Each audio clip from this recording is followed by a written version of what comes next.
जय माता दी, राधे राधे गाइस। मेरे यूट्यूब चैनल पे आप सबका बहुत बहुत स्वागत है दोस्तों, बहुत बहुत धन्यवाद है। और दोस्तों, मैं दिल से यही दुआ करती हूँ कि आप लोग जहाँ पर रहें सदा भगवान आप सबको खुशहाल रखें, लंबी उम्र दे दोस्तों। और गाना आप लोग सुनते रहिए और लाइक कमेंट करके बताते रहिए। चैत निकला गए कुआर निकला गए, चैत निकला गए कुआर निकला गया वनवा हो मैके बड़ा निकला गए, आवनवा हो मैके बड़ा निकला गए।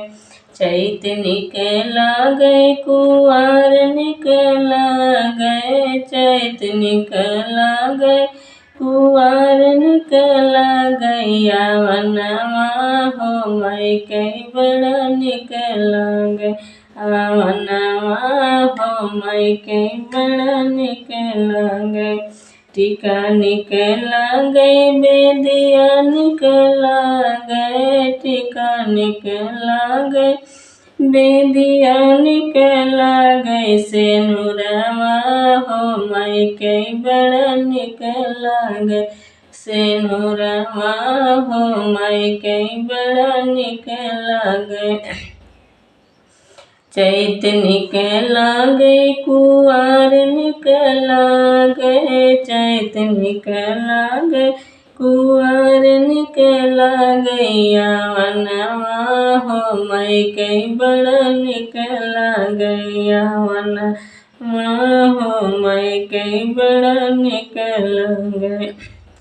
झुमका निकला गए नथिया निकला गए, झुमका निकला गए नथिया निकला गए, गजरवा हो मैके बड़ा निकला गए, गजरवा हो मैके बड़ा निकला गए।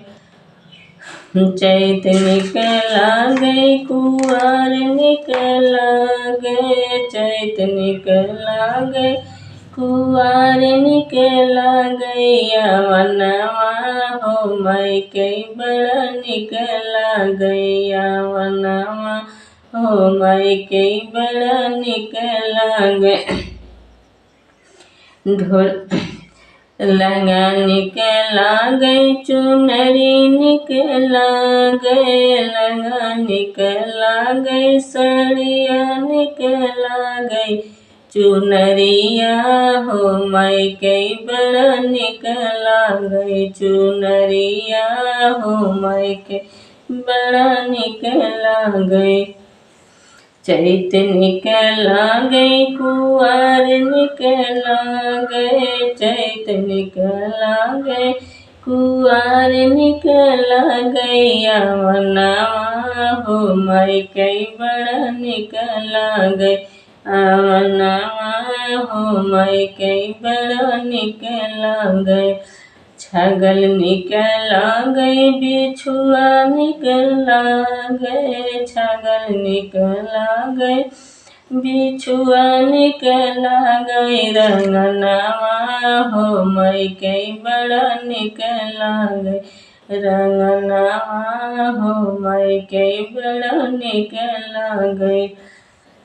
चैत निकला गए कुआर निकला गए, चैत निकला गए कुआर निकला गया वनवा हो मैके बड़ा निकला गए, वनवा हो मैके बड़ा निकला गए। ढोलक निकला गए मजीरा निकला गए, ढोलक निकला गए मजीरा निकला गए, पचरवा हो मैके बड़ा निकला गए, पचरवा हो मैके बड़ा निकला गए, आवनवा हो मैके बड़ा निकला गया, वनवा हो मैके बड़ा निक लागे, अरे ढोलक निक लागे, मजीरा निक लागे, ढोलक निक लागे, मजीरा निक लागे, भजनिया हो माई के बड़ा निक लागे, भजनिया हो माई के बड़ा निक लागे। जय माता दी। राधे राधे।